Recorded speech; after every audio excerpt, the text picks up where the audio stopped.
تو وہ دوپہر میں ہی آفس سے گھر واپس آ گیا۔ وہ کمرے میں داخل ہوا تو آگے اسے دیکھ کر ٹھٹک گیا۔ وہ بات گاؤن میں ملبوس تھی اور بال پشت پر بکھرے تھے۔ وہ دھیرے سے چلتا پاس آیا تو اسے دیکھتے گھبرا کر جلدی سے وارڈروب کی طرف بڑھنے لگی کہ کارپٹ میں پاؤں اٹکا اور وہ عمیر سے ٹکرائی اور عمیر اسے لیتا پیٹھ کے بل زمین پر گرا اور اس کے اوپر تھی۔ وہ ہڑبڑا کر اٹھنے لگی تو عمیر ایک ہاتھ اس کی کمر کے گرد لپیٹا اور دوسرا سر کے نیچے رکھتے اسے پہلو میں گرایا اور اس کے لبوں سے اپنی تشنگی مٹانے لگا۔ من بھرا تو وہ آہستہ سے اسے چھوڑتے چت لیٹ کر گردن گھما کر اسے دیکھنے لگا، جسے پانے کے لیے من مچل رہا تھا۔ وہ اٹھ کر جلدی سے وارڈروب سے کپڑے نکالنے لگی۔ عمیر اٹھ کر اس کے قریب آیا اور اسے ایک جھٹکے سے باہوں میں بھر کر بیڈ پر لے گیا۔ وہ جیسے ہی جھکا تو وہ اسے پیچھے دھکیلنے لگی، مگر وہ اس کے حواسوں پر سوار ہو چکی تھی۔ اسے قابو میں کرتا اس پر شدتیں برسانے لگا۔ جب پرسکون ہوا تو اس کے پہلو میں لیٹ کر اسے دیکھنے لگا جو کہ رو رہی تھی۔ حرم، لک ایٹ می، وہ اسے کھینچ کر خود کے قریب کرتے ہوئے بولا تو اس کے سینے میں سر چھپائے رونے لگی۔ اس دن تو اپنے ہوش و حواس میں نہیں تھا تو تمہیں چھوا تو ملیحہ سمجھ کر، مگر آج تمہیں حرم سمجھ کر چھوا ہے۔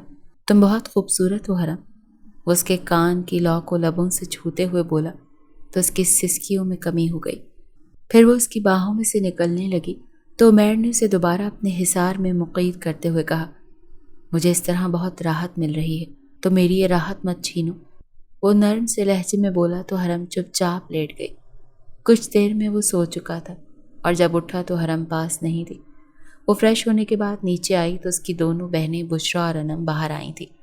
وہ سلام کرتا حرم کو ڈھونڈتا کچن میں آیا تو وہ سب بچوں کے لیے بیٹھی تھی اور ان سے باتیں کرتے انہیں ساتھ ساتھ کھلا بھی رہی تھی۔ یہ سب کرنے کی کیا ضرورت ہے تمہیں؟ ملازمہ کس لیے رکھی ہے؟ وہ جھنجھلا کر بولا۔ مجھے اچھا لگتا ہے یہ سب کرنا، سو کرتی ہوں، وہ آہستہ سے بولی، مگر مجھے پسند نہیں یہ سب کام۔ پھر بعد میں تم سے یہ عجیب سی اسمیل آتی ہے یار، ناگواری بھرے انداز سے بولا۔ اگر ہر مرد آپ کی طرح سوچنے لگا تو پھر کچن میں کام کون کرے گا؟ اور لہسن پیاز کی بو آنے کے ڈر سے میں کام کرنا تو نہیں چھوڑ سکتی نا، لیکن ہاں، ان لہسن پیاز کی بو سے بچنے کے لیے کچھ طریقے نکالے جا سکتے ہیں جو میں نکال لوں گی، وہ اطمینان بھرے انداز میں بولی۔ تمہارا ہر معاملے میں بحث کرنا ضروری ہوتا تھا کیا؟ تمہاری بہن تو اس معاملے میں کبھی نہیں بولتی تھی، بلکہ مجھے اس سے یہ سب کہنے کی ضرورت ہی نہیں پڑتی تھی۔ وہ خود کو ہر وقت بنا سنوار کر رکھتی تھی۔ میرے دوست یار تک اس کی تعریف کرتے تھے، اس کا فیشن سینس، اس کا انداز۔ وہ اپنی دھن میں بولتا چلا گیا اور وہ سینے پر ہاتھ تنزیہ نگاہوں سے اسے دیکھتی رہی تو اس کی نگاہوں کا مطلب سمجھ کر چپ سا ہو گیا۔ کیا ہوا؟ اور کچھ نہیں بولیں گے آپ؟ پتہ ہے اللہ تعالیٰ نے ہر مرد اور عورت کی ایک حد رکھی ہے۔ مرد یعنی شوہر کو اور باپ کو پورا حق ہے کہ وہ اپنی بیٹی کو کسی ماہر مت سے بات کرنے سے روکے۔ جب آپ اسے غیر مرد دوستوں کے سامنے سجا سوار کر گھر لے کر جاتے تھے تو پھر صرف قصوروار وہ نہیں، آپ بھی ہوئے نا۔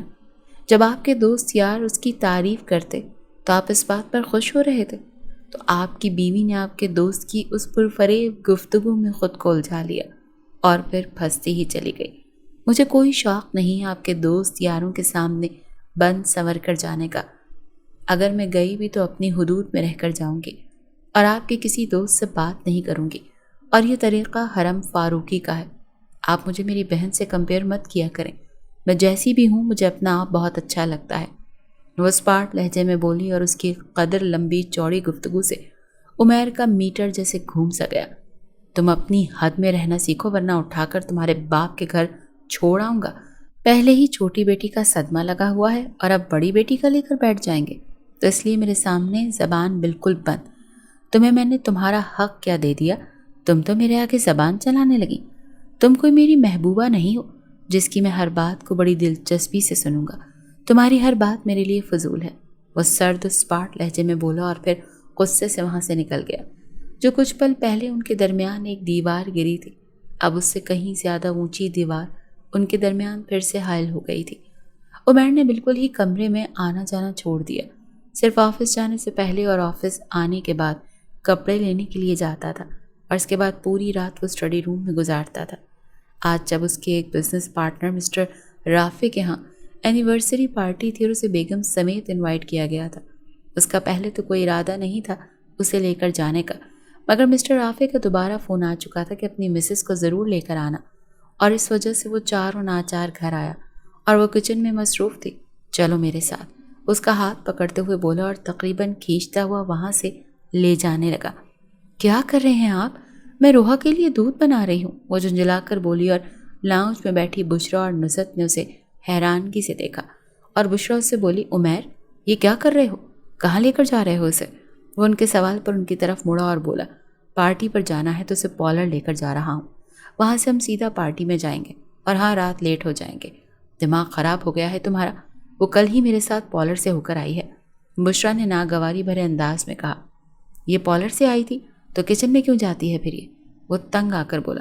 ہائے ربا، کیسا باولا لڑکا ہے یہ! ارے جو لڑکیاں پارلر جاتی ہیں وہ کام نہیں کرتی کیا گھر کے؟ نصرت بیگم نے ناگواری بھرے انداز میں کہا۔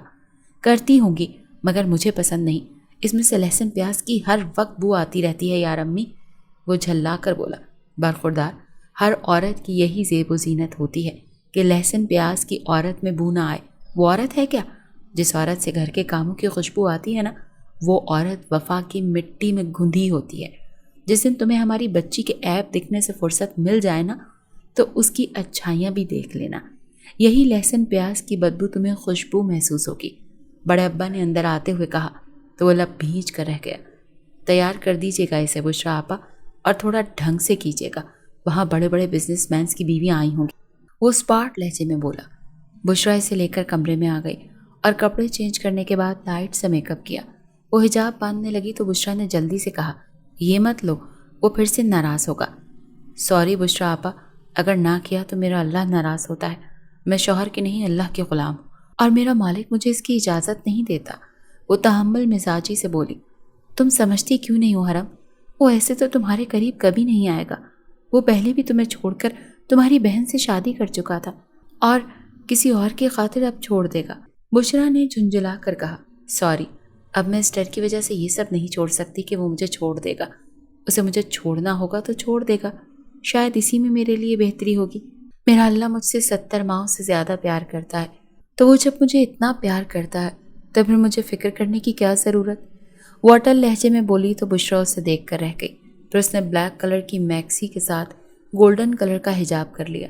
بشرا نے اسے ستائشی نگاہوں سے دیکھا، وہ چادر کاندھوں پر ڈالے باہر آئی تو وہ بلیک کلر کے 3 پیس میں فریش سا بیٹھا اسے دیکھا تو ٹھٹک گیا، مگر کچھ بولا نہیں، تو اس نے جیسے سکھ کا سانس لیا۔ وہ دونوں جب پارٹی میں پہنچے تو سب کی نگاہیں انہی پر تھیں، سب لوگ اسے دیکھ کر چائے مگوئیاں کر رہے تھے۔ مسٹر اینڈ مسز رافع جلدی سے پاس آئے اور مسز رافع نے اسے سر تپا دیکھا تو ایک پل کے لیے اس اعتماد لہرایا، پھر وہ اسے لے کر سب سے ملوانے لگی۔ پھر اس کی نگاہ انٹرنس سے داخل ہوتی ملیحہ پر پڑی، جو کہ اپنے دوسرے شوہر کا بازو تھامے مختصر سے بلاؤز والی ساڑی میں تھی۔ ویسے تمہاری پہلی بیوی تو قیامت تھی یار، اور اب جواد نے تو بھڑکتا شعلہ بنا دیا۔ وہ انہیں دیکھ کر چونکی اور پھر پاس آ کر سب سے ملنے لگی۔ وہاں موجود عورتوں نے موڈ خراب ہو چکے تھے، پھر وہ ٹھلائی ہوئی جواد کے ساتھ ڈانس فلور پر چلی گئی۔ وہ دونوں کی بے باکی پر دل ہی دل میں کڑ رہی تھی۔ پھر ایک عورت نے اچانک سے کہا، ویسے عمیر، تمہاری دوسری بیوی کے آس پاس تو کوئی تمہارا دوست نہیں آیا؟ پہلے تو جب اس کے ساتھ آتے تھے تو پاگل ہو جاتے تھے دوست تمہارے۔ اس کی بات پر عمیر لب کچلتے ہوئے سر جھکا گیا۔ وہ آئیں گے بھی نہیں میرے پاس۔ کیوں؟ وہ ایک تتلی ہے جس کو کوئی بھی چھو سکتا ہے، مگر میں ایک مدھو مکھی ہوں، جو چھوئے گا ڈنک ماروں گی۔ جب عورت حدود میں رہے نا تو مرد کی کیا ہمت کہ اسے چھوئے، وہ سرد لہجے میں بولی۔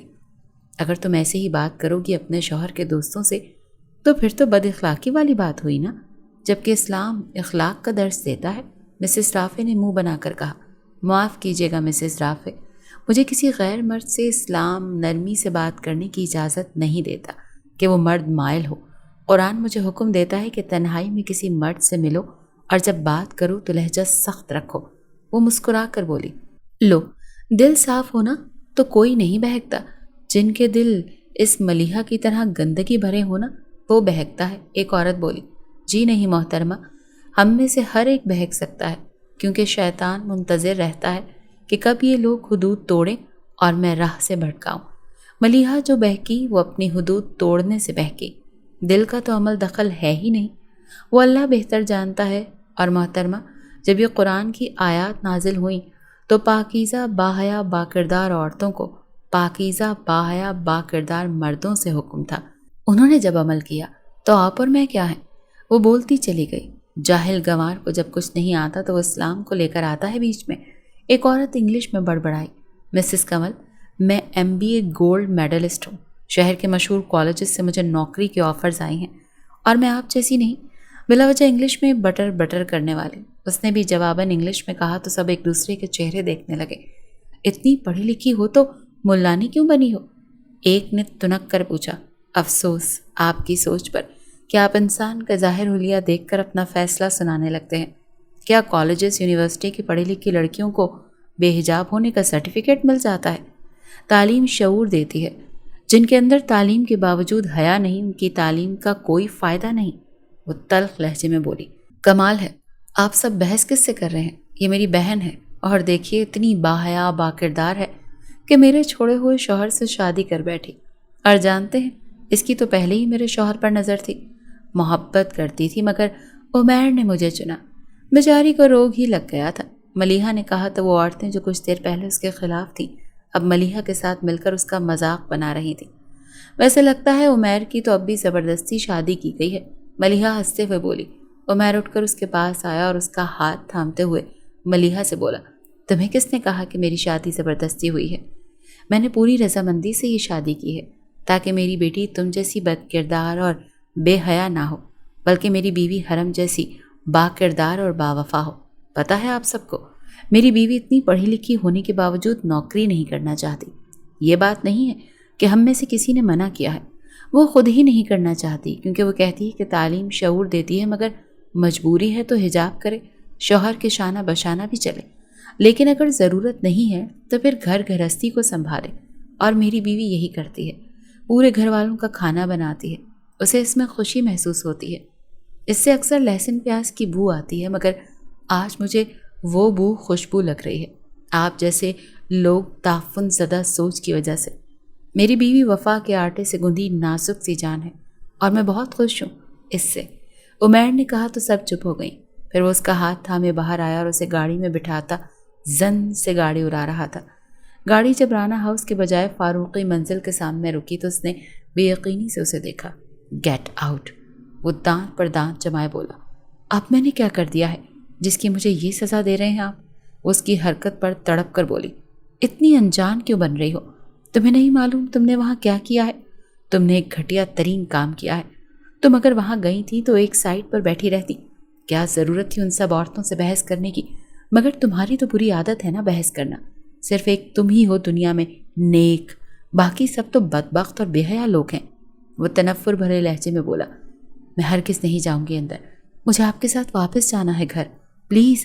روحا رو رہی ہوگی، میں آپ سے معافی مانگتی ہوں، میں آئندہ سے کوئی بحث نہیں کروں گی، پلیز مجھے یہاں مت چھوڑ کر جائیے۔ وہ ہاتھ جوڑتے ہوئے تڑپ کر بولی، مگر عمیر کا غصہ ملیحہ کو خوشباش دیکھ کر تھا، مگر نکلا پھر سے حرم پر تھا۔ وہ آگے جھک کر اس کی طرف کا دروازہ کھول کر دھاڑا، دفع ہو جاؤ۔ وہ کانپتے وجود سے گاڑی سے اتری تو وہ گاڑی ریورس کرتا وہاں سے نکلتا چلا گیا۔ وہ کتنی دیر دروازہ کھٹکھٹاتی رہی مگر دروازہ کھلا ہی نہیں۔ وہ بمشکل اپنا وجود گھسیٹتے سامنے بنے پارک میں آ گئی۔ پوری رات بنچ پر بیٹھی تڑپتی رہی۔ صبح ہوئی تو وہاں چہل پہل ہو رہی تھی۔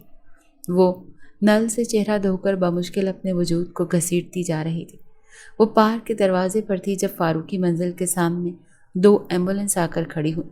وہ لرزتے دل سے آگے ہوئی۔ ارے رات بیچاروں کا ایکسیڈنٹ ہوا، اکٹھے چل بسے، ایک عورت بولی تو اسے اپنی سانسیں رکتی ہوئی محسوس ہوئیں۔ اسی وقت نگاہ گاڑی سے نکلتے عمیر اور تایا جی پر پڑی جو کہ رو رہے تھے۔ وہ تیوری ہو کر زمین پر گری۔